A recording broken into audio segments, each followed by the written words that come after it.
Hi friends, ఒకసారి ఈ సిరీస్ని చూద్దామండి.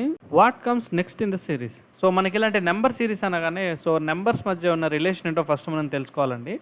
సో మనకి 25కి 50కి 30కి 45కి ఇట్లా వచ్చే సిరీస్ మధ్య రిలేషన్ ఏంటి అంటే సీక్వెన్స్లో ఉందా, ఆల్టర్నేటివ్ సీక్వెన్స్లో ఉందా, మల్టిఫికేషన్లో ఉందా, రకరకాల మోడల్స్ ఉంటాయి దీంట్లో. సో ఇందులో ఏ రకమైన సిరీస్ ఇన్బిల్ట్ అయి ఉందనంటే మనకి ఆల్టర్నేటివ్ సిరీస్ అనేది ఇన్బిల్ట్ అయిందండి. ఒకసారి మీరు గమనించండి, 25కి 30కి ఎంత యాడ్ అయిందండి? 5 యాడ్ అయింది. మళ్ళీ 30 నుంచి 35కి 5 యాడ్ అయింది. సో నెక్స్ట్ టైం అవుతుంది 35 నుంచి మళ్ళీ 5 యాడ్ అవుతుంది. ఓకే, ఇక్కడ 40 వస్తుంది. ఇఫ్ ఇన్ కేస్ ఇది కాకుండా ఇంకో క్వశ్చన్ మార్క్ ఇచ్చినా కూడా మనం ఇక్కడ ఆల్టర్నేటివ్ సిరీస్ తీసుకుందాం.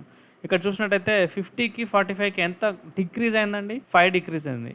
మళ్ళీ ఇక్కడ నుంచి 45 నుంచి 40కి ఎంత డిక్రీజ్ అయిందండి? -5 డిక్రీజ్ అయిందండి. సో అట్లనే మనం చూసుకున్నట్లయితే ఇక్కడ నుంచి ఇక్కడికి కూడా మళ్ళీ -5 అనేది తీసేయాల్సి ఉంటుంది. సో మనకి ఇక్కడ ఏమొస్తుంది? ఇక్కడ సెకండ్ క్వశ్చన్ మార్క్ దగ్గర 35 వస్తుంది. కానీ మనకు క్వశ్చన్లో ఇచ్చిన క్వశ్చన్ మార్క్ అయితే ఆన్సర్ ఏంటి? 40 ఈజ్ ద కరెక్ట్ ఆన్సర్ అండి. సో మీకు ఈ క్వశ్చన్ అర్థమైందంటే నెక్స్ట్ క్వశ్చన్ మీకు ఇస్తానండి. మీరు ఒకసారి ట్రై చేయండి. ట్రై చేసి కమెంట్ సెక్షన్లో తెలియజేయండి. ఓకే.